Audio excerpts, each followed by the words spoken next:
Hello and welcome to Sovereign RPG. I am Sovereign and today I'm going to be giving you the 5 most essential tips for new mobile players coming to Albion Online. Now I do have a basics guide series coming out. I'll be trying to drop 2 to 3 videos a day to try and get as much out as possible. I didn't want to put it all into one massive 5-hour video because there's a lot of stuff to go over. I'll try and get it out as quickly as possible for you so you understand what's going on. I'll try to do it in an order in which it comes as it's opening up for you in the game. So let's talk about these 5 tips for Albion Online. Now the first one is for your complete freedom of playstyle. This is a sandbox game. There are a lot of options to do what you want to do.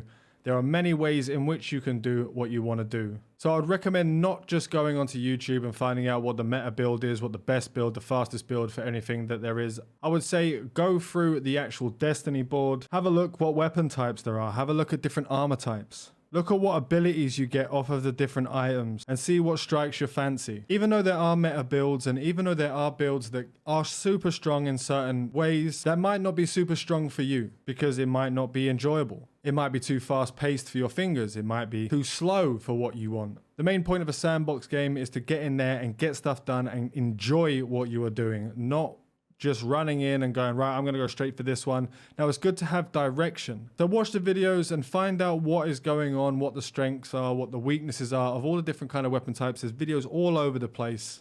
But don't let the meta build decide what you're going to play. Don't listen to those players who are saying there's no point in crafting, just buy stuff. If you enjoy crafting, go and do crafting. I've said in previous videos, you can make money off of it. You can have a lot of fun doing it. It's a very in-depth system. Everything in the game is made by players. So if you love building stuff and selling stuff, just jump into it and go and do it. Next up, we have combat. Albion Online has a feature where you are what you wear. There's no standard classes in the game. You don't create the character and pick mage, thief, fighter, or whatever classes you want to pick in normal MMOs.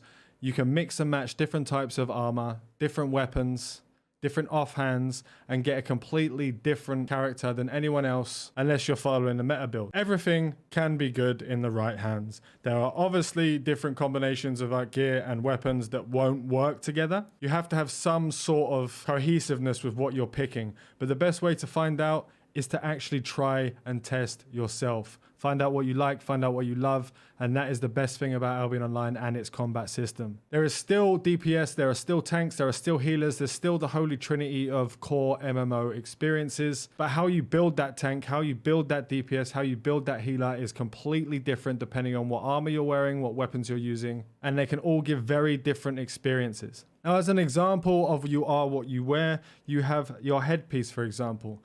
And when you're leveling these, you'll only have access to certain passives and you'll only have access to certain abilities. Now you can change these abilities depending on what you fancy.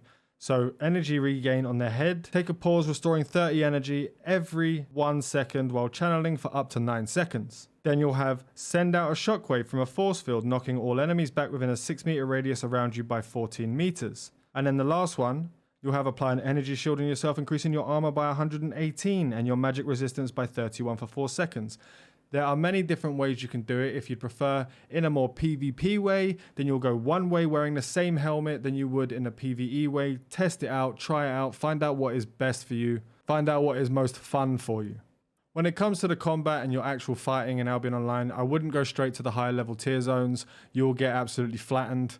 Stay in the lower tier zones up to tier 4, at least for the first couple of days to a week to maybe 2 weeks, depending on how comfortable you are and how quickly you level up to tiers. The best way is to find a sort of mix and match between high DPS and survivability and just level that up as much as you can. When you get to a certain tier and you max out what you're wearing, it does give you an excess of fame, which you can put into other things. So you can keep wearing the same high tiered gear that you've got and actually level up a secondary armor, a secondary weapon for other times where you want to play a healer, for example, or you want to play a tank one day and you're usually playing a DPS. So next up we have premium. This is very much a bonus to have. It's not needed. Now everyone who plays the game generally goes in, even if they're free to play, and they work towards buying that premium. That premium gives you a lot of benefits.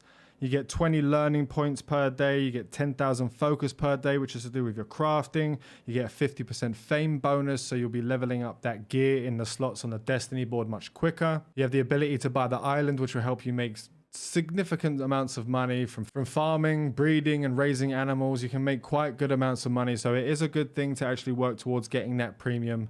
It is doable quite easily as a free-to-play player. It might take you a little bit longer at the beginning, but it's definitely worth going straight for that premium as soon as you can. So next up, we have guilds and alliances. Now, there will be many guilds trying to get you into their guild to give them bonuses, and you'll basically get nothing in return for this.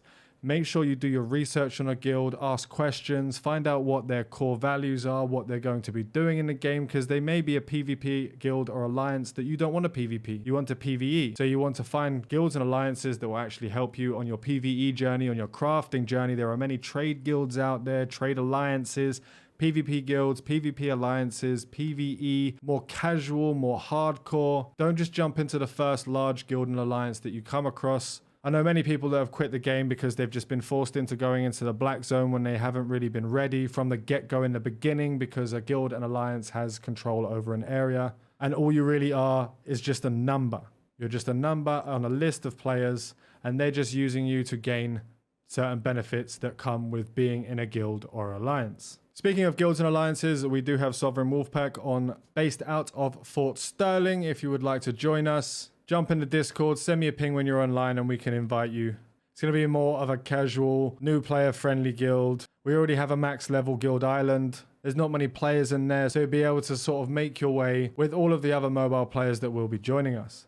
Just be aware of the guilds and alliances that have 100% taxes. They will invite you from the new player zones, especially over the next couple of days to weeks to months, depending on how many new players come from mobile, and they will be trying to get you to give you all of their silver while you are out there grinding. Just be aware of that. Anything under sort of 15%, maybe 10 to 15% taxes, especially for the larger guilds and alliances, is okay. There are guilds out there with 5%, and there will be a lot more guilds out there with 0%. But they're also kind of using you to farm out a different kind of thing that you get within guilds. Now, my last tip is actually in the game settings. Now, if we go into the game settings, there are the controls. Now, you can have a virtual controller, which is the new sort of mobile UI, which I will show you right here. It's a more standard D-pad style with the actual controller style interface on the right hand side with the D-pad. Now, if you go on to tap controls, this is more of your standard Albion Online experience where you tap anywhere on the screen, so you can have your phone lying down somewhere. You don't have to hold it in your hands and sit in there and getting thumb ache and stuff. You can just press it and you can hold your finger down and move around, or you can just press in a location and it'll move in that location. All of your abilities will be stacked up at the bottom with your potions, your food, and you can see them quite easily, and you just press whichever one you want to use. You can do the circles around. I'm using Great Axe build. I'm a generic meta build. I personally prefer to play this way, and if you're moving onto mobile from PC client and you want to play on your mobile on Albion Online, this is definitely a setting that I would go into and change to the tap configuration, so it's more like the original experience. And that's all we have today for a quick 5 top essential tips for Albion Online for you guys who are just starting to play with us on mobile.